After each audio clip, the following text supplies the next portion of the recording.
नमस्कार दोस्त, आज हम एक टीचर की अकेलापन की कहानी लेकर आए। कोमल जी सरकारी स्कूल की अध्यापिका के पद से 3 वर्ष पहले ही रिटायर हुई थी और सुख से अपने पति के साथ जीवन गुजार रही थी। लेकिन महामारी ने उनके पति को अपने आक्रोश में ले लिया। जीवन साथी के चले जाने से कोमल जी अंदर से टूट गईं।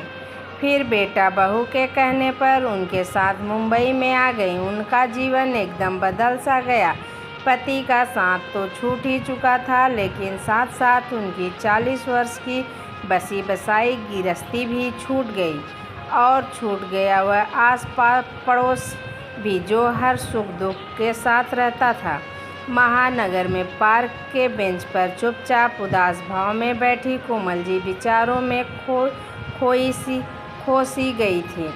सुबह का समय था। कुछ लोग सैर करने आए थे तो कुछ लोग योगा कर रहे थे, तो कहीं कुछ बुजुर्ग बैठे हुए अपना ज़माना याद कर रहे थे।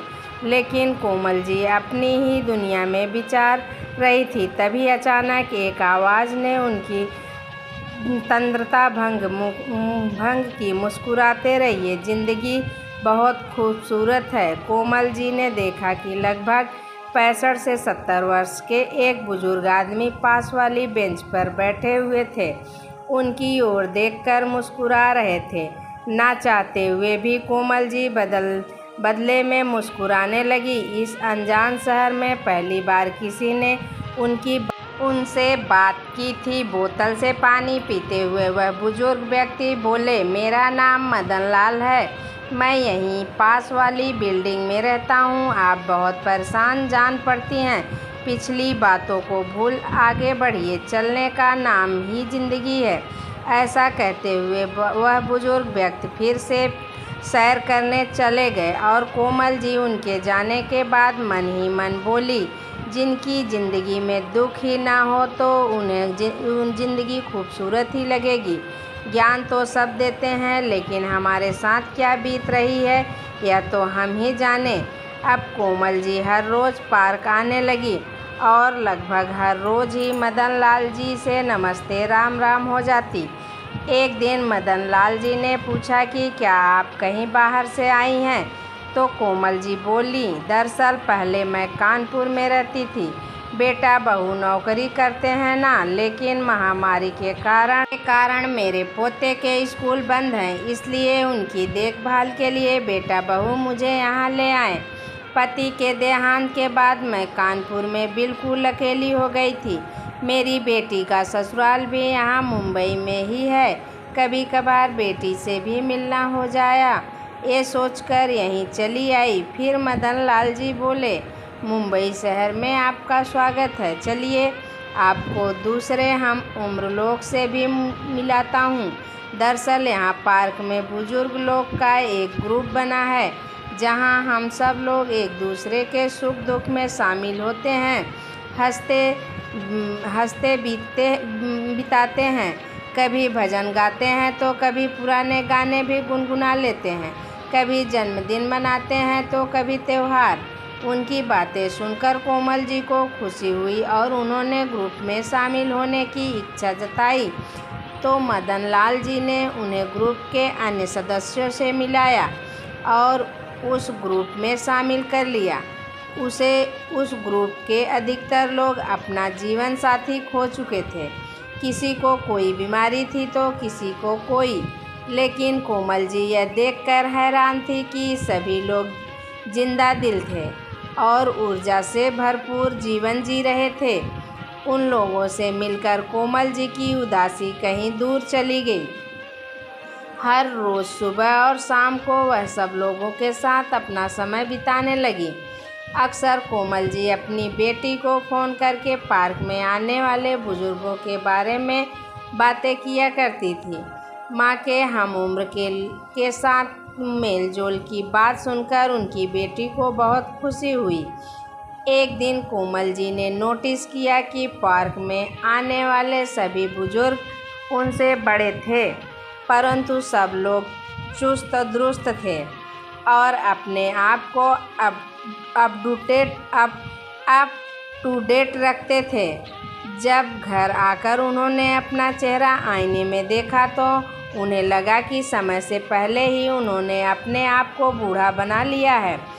यह सोचकर वह बाजार से हेयर कलर खरीद कर लाई और अपने बालों को कलर कर लिया। फिर अलमारी खोली और पति की दी हुई सबसे खूबसूरत साड़ी पहन ली और आईने में देखकर मुस्कुराते हुए खुद से ही बोली, यह हुई ना बात। शाम के समय जैसे ही वह पार्क जाने के लिए बाहर निकली उसी समय उनकी बहू की नज़र उन पर पड़ी। देखकर उनका मुंह खुला का खुला रह गया और बोली, यह सब क्या है माँ जी। उसने झट से अपने पति अमित को आवाज़ लगाई, देखिए तो ज़रा, आखिर हो क्या गया है तुम्हारी माँ को। यह सजने संवरने की उम्र है। जैसे ही बेटे ने उनकी ओर देखा तो मुंह पर हाथ रखकर हंसने लगा। तभी बहू बोली, माँ जी, यह सब पहनने की आपकी उम्र नहीं है और अब तो पापा भी नहीं रहे। बेटे बहू का व्यवहार देखकर कोमल जी का दिल टूट सा गया और वह चुपचाप जाकर अपने कमरे में बैठ गई। अब उनका पार्क जाने का मन नहीं हुआ। सोचने लगी, अगर आज अच्छे से तैयार होके गई तो ऐसा भी कौन सा गुनाह कर दिया। आज तक मैंने तो कभी बहू को किसी बात के लिए नहीं टोका। अपनी मर्जी से पहनती है, खाती है, बाहर आती जाती है। पर मैं तो हमेशा यही सोचती थी कि वक्त बदल चुका है, बड़े शहर में लोग मॉडर्न हैं। आज मैं थोड़ा सा खुद के बारे में सोचा तो मेरा ऐसा मजाक बना दिया। उनकी आंखों के कोरों से आंसू बहने लगे। तभी उनके मोबाइल पर उनके ग्रुप के सदस्यों के फ़ोन आने लगे। उसी समय कोमल जी खड़ी हुई और खुद से बोली, नहीं, मेरी ज़िंदगी मैं अपने मुताबिक जीऊँगी। ऐसा कहते हुए वे पार्क चली गई। अब कोमल जी अपने लिए जीने लगी थी। उनकी पेंशन से उन्हें अच्छा खासा पैसा मिल जाता था, जिसे आज तक वह अपने बेटा बहू को ही देती आई थी। लेकिन इस महीने उस पैसे को उन्होंने अपने ऊपर खर्च कर लिया। पार्क में भी उनकी बहुत सी सहेलियां बन गई थी, जिनके साथ बाजार जाकर वह अपने लिए अपने मनपसंद कपड़े और वस्तु खरीद कर ले आई। लेकिन बहू को यह सब खटकता रहा और अपने पति के कान भरते हुए कहने लगी, आप माँ जी को रोकते क्यों नहीं, कितना फालतू खर्च करने लगी हैं। हमारे हाथ में तो एक पैसा भी नहीं देती। उनके आने से हमारा खर्चा भी तो बढ़ गया। पत्नी की बातों में आकर कोमल जी का बेटा अमित उनके पास आया और कहने लगा, माँ जी, इस बार अपने पेंशन के पैसे क्यों नहीं दिए। उनकी बात सुनकर कोमल जी हैरान रह गई।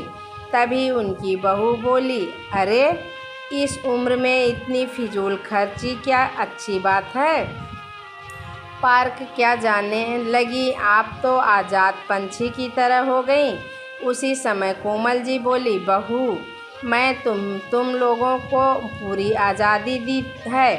अब तुम मेरी आज़ादी तय कर सकते हैं। मैं जो करूँगी अपनी मर्जी से करूँगी। उनकी यह बात सुनकर बेटा बहू दोनों चुप हो गए। कोमल जी पार्क कला में बहुत निपुण थी। एक दिन उन्होंने घर पर गाजर का हलवा बनाया तो अपने ग्रुप के सदस्यों के लिए भी पार्क में लेकर चली गई और सभी लोगों को खिलाने लगी।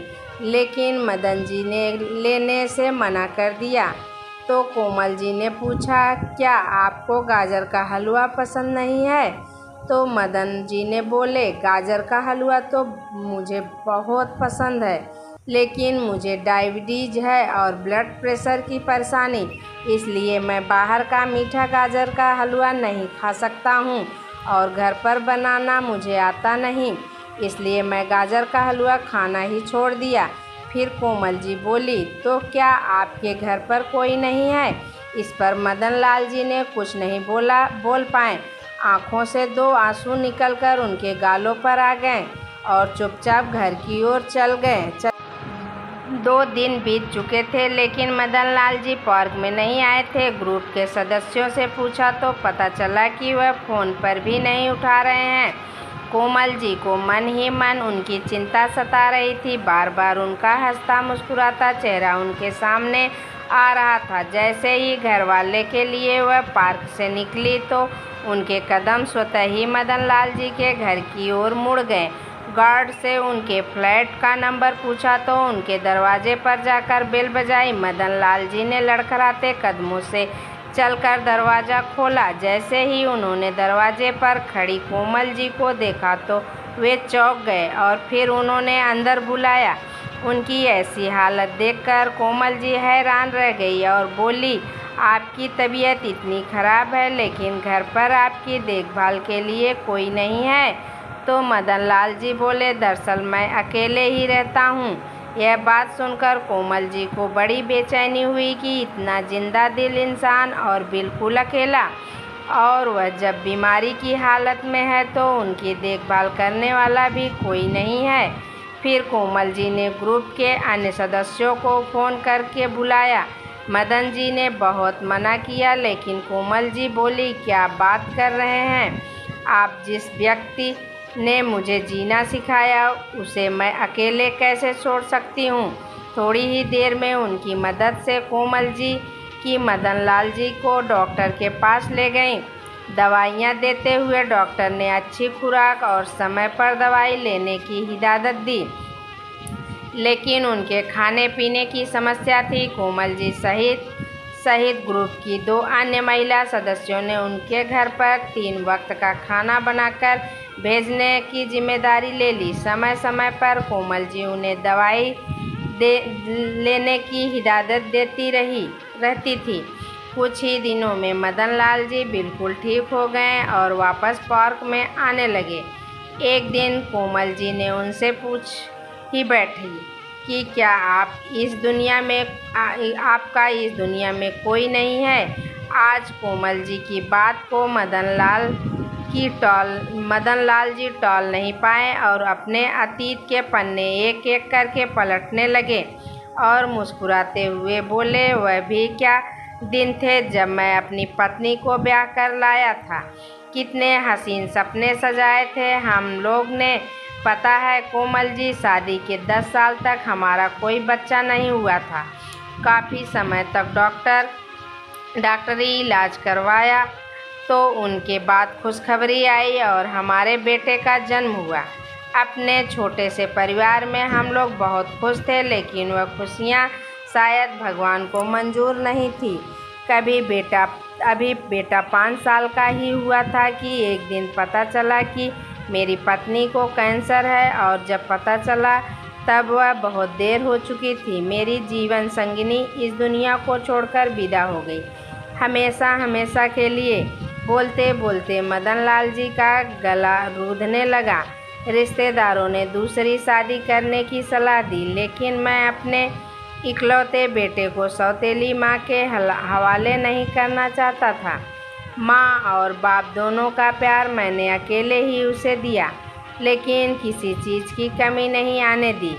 लेकिन देखिए बेटे ने क्या किया। 1 महीने के लिए अमेरिका घूमने जा रहे थे, यह कहकर बेटा बहू निकले थे, और बाद में पता चला कि जिस मकान में हम लोग रहते थे, बेटे ने उस मकान अमेरिका जाने से पहले ही बेच दिया था और ख़रीदारों को बोलकर गया था कि 2 महीने बाद मकान खाली करवा लेना। इसके बाद बेटा भी कभी नहीं आया। फिर भरी आंखों से मदन लाल जी बोले, अगर मेरे पास मेरे रिटायरमेंट का पैसा एफडी में ना होता तो मैं सड़क पर आ जाता। उसी पैसे से मैंने 2 कमरों का मकान खरीद यहाँ रहने लगा। कहते कहते मदन लाल जी की आंखों से आंसुओं का झरना बह निकला। कोमल जी ने उन्हें हौसला दिया और कहा, अरे आप ही हो तो मुझे कहते हैं कि हर पल मुस्कुराते रहना चाहिए, और आप ही है ये बात भूल गए। उन दोनों को एक दूसरे ने ऐसा दोस्त दिखाई देता जिससे साथ वह अपना सुख दुख बांट सके। कुछ दिन गुजरने के बाद जब एक दिन कोमल जी पार्क गई तो देखकर हैरान रह गई कि ग्रुप के सभी लोग ने एक बड़ा सा केक मंगवाया हुआ था। जैसे ही वहां तक पहुंची तो सब लोग जोर से चिल्लाए, जन्मदिन मुबारक हो कोमल जी। कोमल जी को खुद ही याद नहीं था कि आज उनका जन्मदिन है। सभी लोगों को इतना प्यार देखकर उनकी आंखों से खुशी के आंसू छलक आए। केक काटकर सभी ने मोबाइल में तस्वीर ली। सब लोगों ने मिलकर एक बहुत ही खूबसूरत सी साड़ी कोमल जी को तोहफे में दी। फिर कोमल जी ने पूछा, लेकिन आप सबको कैसे पता कि आज मेरा जन्मदिन है? तो मदन लाल जी बोले, अरे सोशल मीडिया से सब कुछ पता चल जाता है। जन्मदिन मनाकर कोमल जी अपना तोहफा लेकर घर पहुंची तो उसे डाइनिंग टेबल पर रख दिया। जैसे ही बहू की नज़र उस साड़ी पर पड़ी तो वो बोली, अरे इतनी खूबसूरत साड़ी तुम मेरे लिए लाए हो Amit, thank you so much. तभी अमित चौंक कर बोला, नहीं मैं तो नहीं लेकर आया। तभी कोमल जी फ्रेश होकर आई और बोली, यह साड़ी मेरी है बहू। फिर बहू बोली, साड़ी तो बहुत खूबसूरत है माँ जी, लेकिन आप इसका क्या करेंगी? यह साड़ी मैं लेती हूँ। ऐसा कहते हुए जैसे ही साड़ी उठाने के लिए उसने हाथ आगे बढ़ाया तो कोमल जी ने वह साड़ी उठाते हुए कहा, नहीं बहू, यह साड़ी मेरे लिए बहुत अनमोल है। बहू अपनी सास का मुंह देखते रह गई। फिर कोमल जी ने कहा, दरअसल आज मेरा जन्मदिन है ना, इसलिए पार्क में ग्रुप के सभी लोग ने मुझे यह तोहफा दिया था। यह बात सुनकर बेटा बहू दोनों हैरानी से बोले, आपका जन्मदिन था आज? ऐसा कहते हुए न दोनों का सिर शर्म से झुक गया। फिर उनका बेटा बोला, माँ आप अपना जन्मदिन मनाते नहीं हो ना, इसलिए हमें याद नहीं रहा। उसी समय कोमल जी पुराने समय की यादों में खो गई, जब अपने बच्चों के जन्मदिन के अवसर पर वह पूरा दिन रसोई में खड़े होकर उनकी पसंद के पकवान बनाती और शाम को उनके दोस्तों को बुलाकर पार्टी देती। लेकिन फिर भी सोचने लगी कि समय की बात है, जब बेटा बहू अपनी ज़िंदगी में मस्त हैं तो बड़ों को भी अपने लिए जीना चाहिए। लेकिन बहू को अपनी सास में यह परिवर्तन रास नहीं आ रहा था। एक दिन जब कोमल जी पार्क गई तो अपना मोबाइल साथ लेकर जाना भूल गई। उस दिन बहू और बेटा घर जल्दी आ गए। बहू की नज़र सासू माँ के मोबाइल पर गई तो उठाकर चेक करने लगी, लेकिन जब देखा कि सासू माँ व्हाट्सएप और फेसबुक पर हैं तो वह दंग रह गई और नमक मिर्च लगाकर अपने पति को मदन लाल जी द्वारा भेजे गए गुड मॉर्निंग और गुड नाइट के मैसेज दिखाने लगी। अब तो बेटे को भी माँ में खोट दिखाई देने लगा। बस फिर क्या था, जैसे ही कोमल जी घर वापस लौटी तो बेटा बहू दोनों तो जैसे तैयार बैठे थे उन पर बरसने को। अपनी माँ को कुछ बोलने का मौका दिए बगैर वह उनके चरित्र पर उंगली उठाने लगे। कोमल जी स्तंभ रह गई। फिर खुद को संभालते हुए बोली, क्यों बहू, 2 दिन पहले ही अपने ऑफिस के दोस्तों के लिए तुमने घर पर पार्टी रखी थी, जिसमें तुम्हारे ऑफिस के सभी दोस्त आए थे, जिसमें पुरुष भी थे और महिलाएं भी, लेकिन मैं तुम्हारे चरित्र पर उंगली नहीं उठाई। फिर तुम मेरे बारे में ऐसा कैसे बोल सकती हो?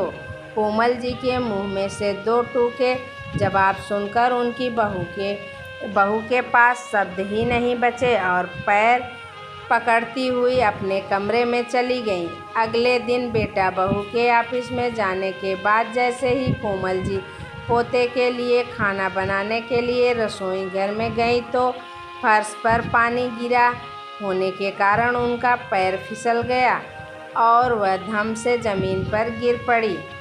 उनकी बाजू में गंभीर चोट आई और कमर में बहुत ज़्यादा दर्द हो रहा था। उनके पोते ने तुरंत फ़ोन लगाकर अपने पापा को सारा हाल बताया और उन्हें जल्दी आने को कहा। डॉक्टर से चेक करवाया तो पता चला कि उनके बाजू की हड्डी में फ्रैक्चर हुआ है।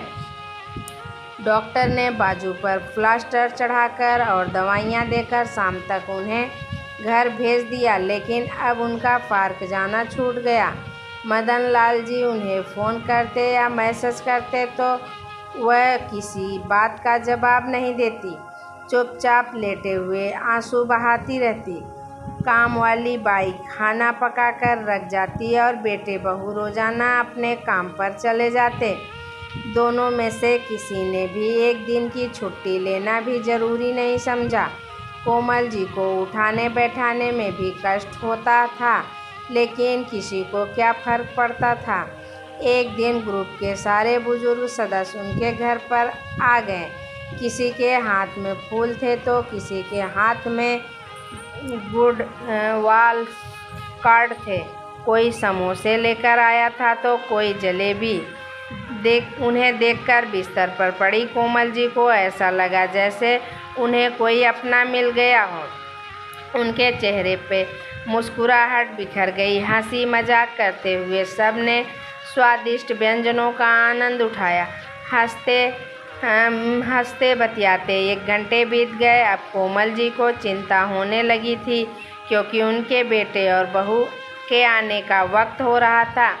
अंदर अंदर उन्हें डर लग रहा था कि बहू क्या बोलेगी। उसी समय दरवाजे की घंटी बजी और बेटा और बहू अंदर आ गए और अंदर का दृश्य देखकर हैरान रह गए। सब लोगों के जाने के बाद उनकी बहू बोली, यह मेरा घर है या धर्मशाला? जिसे देखो मुंह उठाए चला आता है। और माँ जी, आप हमारे सामने तो बड़ा दर्द नाटक करती हैं और हमारी पीठ पीछे अपने दोस्तों को बुलाकर घर में पार्टी करती हैं। अरे कुछ तो शर्म कीजिए। आपकी इन हरकतों का हमारे बच्चों पर क्या असर पड़ेगा? बहू की बात सुनकर कोमल जी चुपचाप लेटी रहीं। आज उन्हें अपने पति की याद सता रही थी। सोचने लगी कि उनके रहते मजाल है कोई भी मुझ पर उंगली उठा सके। और आज अपमान के कड़वे घूंट पीकर मजबूर हो गई हूँ। दिन बीतने लगे और करीब 1.5 महीने बाद कोमल जी का प्लास्टर उतार दिया गया। अब वह फिर से पार्क जाने लगी तो धीरे धीरे उनकी मुस्कुराहट वापस आने लगी। लेकिन बहू के ताने थे जो बंद होने का नाम ही नहीं ले रहे थे। और बेटा सब कुछ सुनकर भी अनसुना कर देता। घर के माहौल से परेशान होकर एक दिन कोमल जी ने ठान लिया, बस अब और नहीं। जीवन की साझा तो हो ही चुकी है और न जाने अब इस जीवन का अंत हो जाए तो इससे पहले मैं स्वयं के लिए जीना चाहती हूँ। जो मुझे अच्छा लगेगा मैं वह करना चाहती हूँ। बेटे बहू को मोह छोड़ते हुए एक दिन उन्होंने फैसला कर लिया और सामने की बिल्डिंग में 2 कमरों का फ्लैट किराए पे ले लिया। बेटे ने रोकना चाहा तो कोमल जी ने स्पष्ट कह दिया कि अब मैं किसी पर बोझ नहीं बनना चाहती हूँ। तभी उनकी बहू बोली, हाँ, पंख जो लगाए हैं अब तो आज़ाद घूमेंगी। बदले में कोमल जी गुस्सा करने की बजाय मुस्कुराते हुए बोली, बिल्कुल, अब मैं अपने अधूरे सपने पूरे करूँगी। उन्होंने अपना सामान पैक किया और अपने फ्लैट में शिफ्ट हो गई। उनकी इतनी पेंशन तो आती ही थी कि काम वाली बाई लगा सके और अपना खर्चा आसानी से निकाल पाए। अब कोमल जी अपनी ज़िंदगी सुकून से जी रही थी। उनका बेटा और पोता कभी कभार उनसे मिलने आ जाते थे, लेकिन बहू में इतना भी कष्ट ना किया गया। अक्सर मदन लाल जी शाम की चाय उनके घर पर ही पीते थे। अक्सर पार्क के अन्य बुजुर्ग व्यक्ति भी उनके घर आते जाते रहते थे। अब कोमल जी स्वयं को आज़ाद महसूस करती थी। अपने अलग रहने की बात कोमल जी अपने बेटी को भी बता दी थी। इस बात से उसे थोड़ा दुख तो बहुत पहुंचा, लेकिन एक सुकून भी था कि उसकी माँ अब अपनी मर्जी से जी पाएगी। एक दिन कोमल जी हैरत में पड़ गई जब उन्होंने अपने घर के दरवाजे पर बेटे के साथ बहू को आया देखा। इससे पहले वह कुछ बोलती तभी उनकी बहू तेजी से अंदर आई और बोली, माँ जी, कुछ शर्म हया बची है या नहीं? पता है सोसाइटी वाले आपके बारे में क्या क्या बातें कर रहे हैं? आखिर आपके और मदन लाल जी के बीच में चल क्या रहा है? तभी कोमल जी बोली, बेटा, मुझे दुनिया वाले की बातें से कोई फर्क नहीं पड़ता। मुझे केवल इतना पता है कि सारी उम्र जिम्मेदारियां निभाते निभाते मैं अपने बारे में सोचना ही छोड़ दिया था। बाकी बची ज़िंदगी मैं हंसी खुशी से गुजारना चाहती हूँ और मुझे नहीं लगता कि इसमें कोई परेशानी होना चाहिए। और रही बात मदन लाल जी की, तो उन्होंने तो मुझे जीना सिखाया है, वरना मैं तो पूरी तरह से टूट चुकी थी।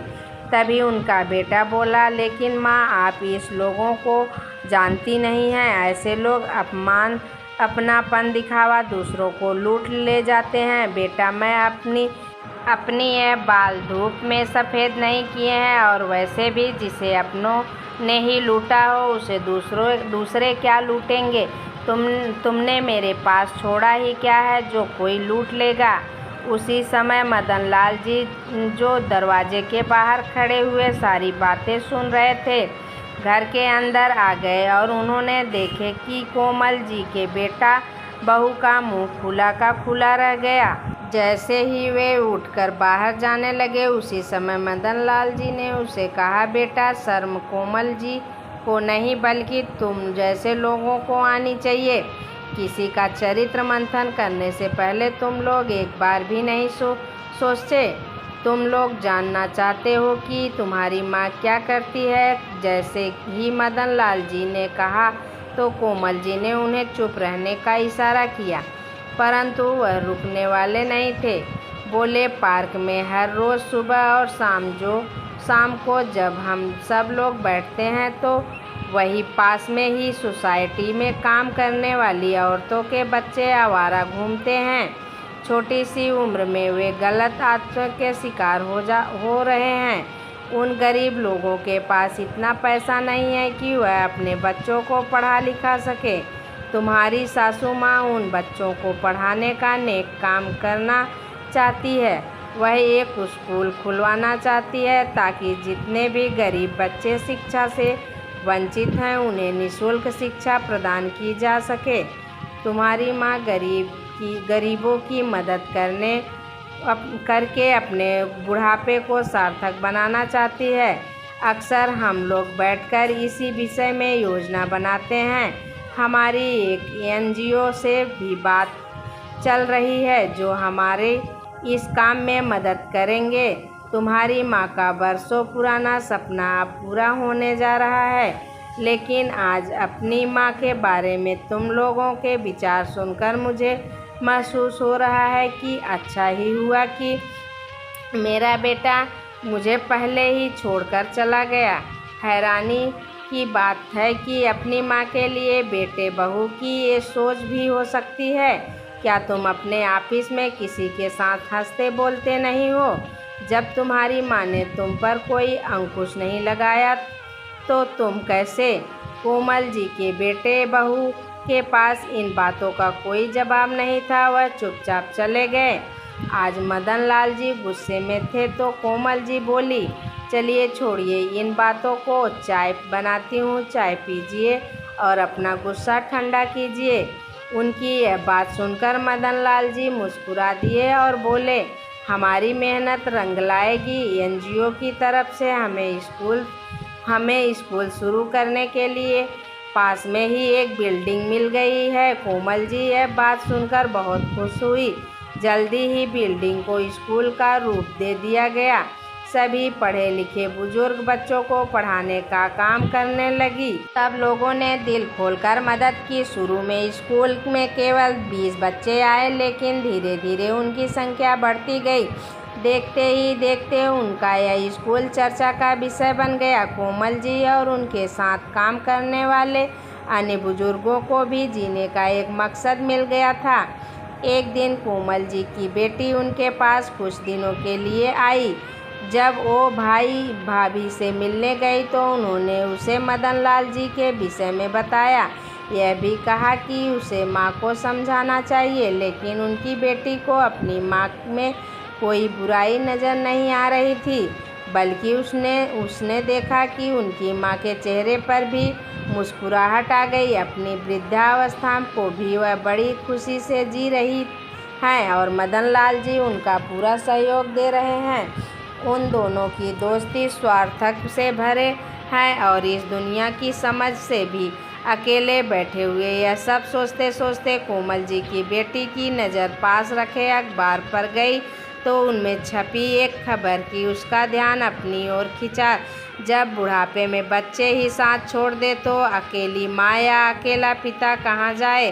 वृद्धाश्रम में अकेलेपन को मात देने के लिए 65 वर्ष से बुजुर्ग ने 63 वर्ष की महिला के साथ विवाह किया। अपनी गृहस्थी फिर से बस कर वे दोनों बहुत खुश हैं। इस खबर को पढ़कर कोमल जी की बेटी के मन में एक विचार आया। जब मदन लाल जी कोमल जी के घर आए तो उसने अपनी माँ और मदन लाल जी के सामने दोनों की शादी का प्रस्ताव रखा और कहा कि आप दोनों ने इस रिश्ते को यह दुनिया नहीं समझ पाई तो क्यों ना आप इन रिश्तों को एक नाम दे दिया जाए। क्या आप दोनों एक दूसरे का जीवन साथी बनना पसंद करेंगे? तभी कोमल जी बोली, यह क्या बोल रही हो तुम? इस उम्र में क्यों हम पर दाग लगाना चाहती है? यह दुनिया क्या कहेगी? लेकिन उनकी बात सुनकर मदन लाल जी थोड़ी देर चुप बैठ रहे। दिमाग में बहुत कुछ चल रहा था। कोमल जी के गुस्से को देखकर उन्होंने कुछ ना कहा, कहना ही मुनासिब समझा और अपने घर लौट गए। फिर कोमल जी की बेटी ने उन्हें समझाया, माँ, अगर जीवन की राह में कोई अच्छा साथी मिल जाए तो साथ चलने में कोई नुकसान नहीं है। कोमल जी सोचते सोचते अपने पति की तस्वीर के सामने बैठ गई। उनका मन बेचैन हो रहा था। सोचने लगी, मैं अपने पति को धोखा नहीं दे सकती। लेकिन फिर अगले ही पल विचार आया कि मेरे पति भी तो यही चाहते थे कि मेरे ओठों पर हमेशा मुस्कुराहट रहे। मेरी आंखों में आंसू देखकर तो उन्हें भी चैन नहीं मिलता होगा। और फिर अगर दोस्ती को एक रिश्ते का नाम दे दिया जाए तो दुनिया का मुंह बंद हो जाएगा। मदन लाल जी को भी इस रिश्ते से कोई हर्ज नहीं था। चिंता थी तो केवल इसी बात की कि कोई उन दोनों पर उंगली न उठाए। लेकिन कोमल जी के बेटा बहू तक ये बात पहुंची तो वो भड़क उठे। वे दोनों ने इस रिश्ते से सख्त खिलाफ थे। सोसाइटी में हर कोई उनके बारे में बातें कर रहा था। कोई उनकी हिम्मत की तारीफ कर रहा था तो कोई कानाफूसी कर रहा था। 2 दिन बीते तो अचानक मीडिया वाले कोमल जी के स्कूल के बाहर पहुंच गए और उनसे हर रिश्ते के बारे में सवाल करने लगे। लेकिन कोमल जी हैरान थी कि उन तक यह खबर कैसे पहुंची। और उधर कोमल जी की बहू पीछे खड़ी हुई मुस्कुरा रही थी और सोच रही थी कि बड़ी आई हिम्मत दिखाने वाली अब पूरी दुनिया को जवाब देगी तो पता चलेगा। चारों तरफ जैसा हंगामा सा हो गया था। लेकिन कोमल जी ने सोच लिया था कि आज वह चुप नहीं रहेगी। जब मीडिया वालों ने पूछा कि क्या यह सच है कि इस उम्र में आप मदन लाल जी से शादी करने जा रही हैं अपने स्कूल के बच्चे को, क्या आप यही शिक्षा देने चली हैं? कोमल जी ने खुद को मजबूत बनाते हुए एक गहरी सांस ली और बोली, यह बिल्कुल सच है कि हम दोनों शादी करने जा रहे हैं, पर इसके लिए मजबूर करने वाला कौन है? ये समाज। हमारी शादी करने का मकसद केवल अपना अकेलापन बांटना है, वह अकेलापन जो आपकी पीढ़ी में हमें दिया है। अरे हम लोग तो वृक्ष के सूखे हुए पत्ते हैं जो कब झड़ जाए नहीं मालूम, लेकिन जब तक वृक्ष से जुड़े हैं तब तक खाद और पानी की तरह हम भी हैं। किसी से हंसना बोलना हमें भी अच्छा लगता है। अगर हम एक दूसरे का सुख दुख बांट लेते हैं तो हंस बोल लेते हैं तो यह भी समाज को रास नहीं आता है। तभी मदन लाल जी आए और कोमल जी का हाथ थामते हुए बोले, शादी करने का फैसला हमने इसलिए लिया है ताकि समाज के सामने हमारे रिश्ते पर मोहर लग जाए और किसी को हमारा हंसना और बोलना अखरे। अब भी यदि किसी के मन में कोई सवाल है तो बोले। तभी भीड़ से तालियों की आवाज़ आने लगी। यह ताली कोमल जी और मदन लाल जी के बुजुर्ग साथ ही बजा रहे। देखते देखते पूरा स्कूल तालियों से गूंज उठा। सब उनके साहस की सराहना कर रहे थे। थैंक यू दोस्त। अगर ये मेरी वीडियो थोड़ी सी भी अच्छी लगी हो तो प्लीज़ लाइक, सब्सक्राइब, शेयर ज़रूर कीजिए।